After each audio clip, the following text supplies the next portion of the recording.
ವಿಧವೆಯರಿಗೂ ಕೂಡ ವಿಧವೆಯರು ಏನಿದೆ ಅವರಿಗೂ ಕೂಡ ಮಡಿಲು ತುಂಬುವ ಒಂದು ಶಾಸ್ತ್ರವನ್ನು ಮಾಡಿದ್ದಾರೆ ಸ್ವಾಮೀಜಿ ಒಬ್ಬರು. ಕೆಲವೊಂದು ಪೂಜೆ ಒಂದು ಪುನಸ್ಕಾರಗಳಲ್ಲಿ ವಿಧವೆಯರು ಬರಬಾರ್ದು ಅನ್ನುವಂಥ ವಿಚಾರ ಇರುತ್ತೆ. ಆದರೆ ಈ ಒಂದು ವಿವಾದಕ್ಕೆ ಅಂದರೆ ಈ ಒಂದು ವಿಚಾರಕ್ಕೆ ಮುಕ್ತಾಯವನ್ನಿಟ್ಟಂತೆ ಆಗಿದೆ. ವಿಧವೆಯರಿಗೂ ಕೂಡ ಮಡಿಲು ತುಂಬುವ ಒಂದು ಕಾರ್ಯಕ್ರಮವನ್ನು ಶಾಸ್ತ್ರವನ್ನು ಮಾಡಿದ್ದಾರೆ. ಕೆಲವೊಂದು ಪೂಜೆ ಪುನಸ್ಕಾರಗಳಲ್ಲಿ ವಿಧವೆಯರು ಬರಬಾರ್ದು ಅಂತ ಹೇಳ್ತಾರೆ. ಸುಮಂಗಲೆಯರನ್ನ ಬಿಟ್ಟು ವಿಧವೆಯವರು ಭಾಗಿಯಾದರೆ ಕೆಟ್ಟದಾಗುತ್ತೆ ಅನ್ನುವಂಥ ಒಂದು ನಂಬಿಕೆ, ಮೂಢನಂಬಿಕೆ ಇದೆ. ಈ ಒಂದು ಮೂಢನಂಬಿಕೆಗೆ ತಿಲಾಂಜಲಿಯನ್ನು ಇಟ್ಟಿದ್ದಾರೆ ಈಗ ಸ್ವಾಮೀಜಿ ಒಬ್ಬರು. ಮಠದಲ್ಲೇ ಸುಮಂಗಲೆಯರ ಒಂದು ಜೊತೆ ವಿಧವೆಯರಿಗೂ ಕೂಡ ಮಡಿಲು ತುಂಬಿಸಿದ್ದಾರೆ ಈ ಸ್ವಾಮೀಜಿ. ಮಠದ ಈ ಒಂದು ನಡೆಗೆ ಈಗ ಎಲ್ಲರಿಂದಲೂ ಕೂಡ ಮೆಚ್ಚುಗೆ ವ್ಯಕ್ತವಾಗಿದೆ. ಹಾಗಾದ್ರೆ ಇದು ಯಾವ ಮಠ, ಅಲ್ಲಿ ನಡೆದಿದ್ದಾದ್ರೂ ಏನು ಎನ್ನುವಂತಹ ಪ್ರಶ್ನೆ ಮೂಡ್ತಾ ಇದೆ. ಮಂಡ್ಯ ಜಿಲ್ಲೆಯ ಶ್ರೀರಂಗಪಟ್ಟಣದ ಚಂದ್ರವನ ಆಶ್ರಮದಲ್ಲಿ ನಡೆದಿದೆ ಈ ಒಂದು ಘಟನೆ. ಆ ಆಶ್ರಮದಲ್ಲಿ ನಡೆದಂತಹ ನವರಾತ್ರಿ ಪೂಜಾ ಕಾರ್ಯಕ್ರಮದಲ್ಲಿ ಈ ರೀತಿಯಾದಂತಹ ಒಂದು ಶಾಸ್ತ್ರ ನಡೆದಿದೆ. ಸಾಧಕರಿಗೆ ಪ್ರಶಸ್ತಿ ಪ್ರದಾನ ಕಾರ್ಯಕ್ರಮ ಮಾಡಲಾಗಿತ್ತು. ಅಲ್ಲಿ ಆ ಕಾರ್ಯಕ್ರಮದಲ್ಲಿ ವಿಶೇಷವಾಗಿ ವಿಧವೆಯರಿಗೆ ಮಡಿಲು ತುಂಬುವಂತಹ ಒಂದು ಕೆಲಸ ನಡೆದಿದೆ. ರಾಜ್ಯದ ನಾನಾ ಭಾಗಗಳಿಂದ ಬಂದಿದ್ದಂತಹ ಸುಮಾರು 2500 ಮಹಿಳೆಯರಿಗೆ ಮಡಿಲು ತುಂಬುವ ಒಂದು ಕಾರ್ಯಕ್ರಮ ಇದೆ. ಮಠದ ಸ್ವಾಮೀಜಿಯಾಗಿರುವಂಥ ಶ್ರೀ ಶ್ರೀ ನೇತ್ರ ಮಹಾಂತ ಶಿವಯೋಗಿ ಸ್ವಾಮೀಜಿಗಳೇನಿದ್ದಾರೆ ಅವರು ಮಾಡಿರುವಂಥದ್ದು. ಮಹಿಳೆಯರಿಗೆ ಮಡಿಲು ತುಂಬುವ ಒಂದು ಶಾಸ್ತ್ರವನ್ನು ಮಾಡಿದ್ದಾರೆ ಈ ಸ್ವಾಮೀಜಿಯವರು. ಈ ವೇಳೆ ಕಾರ್ಯಕ್ರಮದಲ್ಲಿ ಭಾಗಿಯಾದಂತಹ ಅನೇಕ ವಿಧವೆಯರಿಗೆ ಮಡಿಲು ತುಂಬುವಂತಹ ಕೆಲಸ ಆಗ್ತದೆ. ಮಡಿಲು ತುಂಬಿಸಿದ್ದಾರೆ ಸ್ವಾಮೀಜಿಯವರು. ಶಿರಬಾಗಿ ನಮಿಸಿದ್ದಾರೆ, ಮಡಿಲನ್ನು ತುಂಬಿಸಿ.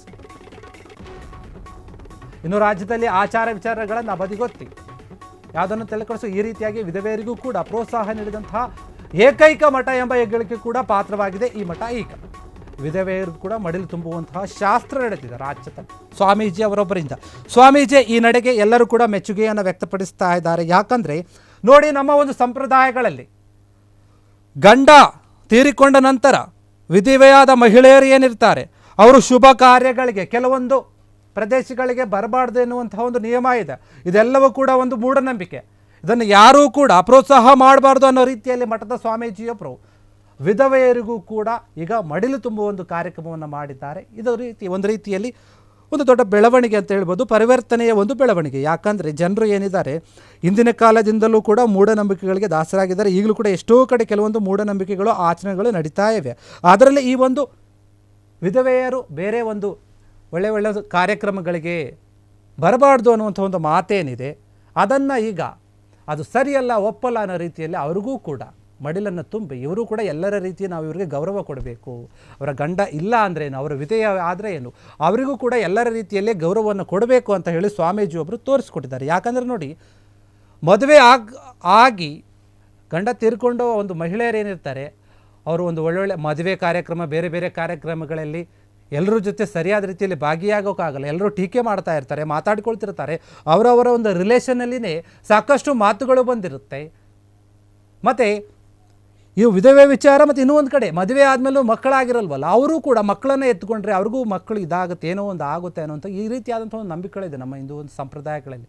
ಈ ರೀತಿಯಾದಂಥ ಒಂದು ಮೂಢನಂಬಿಕೆಗಳು ದೂರ ಆಗಬೇಕು ಅನ್ನುವಂಥ ರೀತಿಯಲ್ಲಿನೇ ಸ್ವಾಮೀಜಿಯೊಬ್ಬರು ಯೋಚನೆಯನ್ನು ಮಾಡಿ ವಿಧವೆಯರಿಗೂ ಕೂಡ ಮಡಿಲು ತುಂಬುವಂತಹ ಒಂದು ಕಾರ್ಯಕ್ರಮವನ್ನು ಮಾಡಿದ್ದಾರೆ.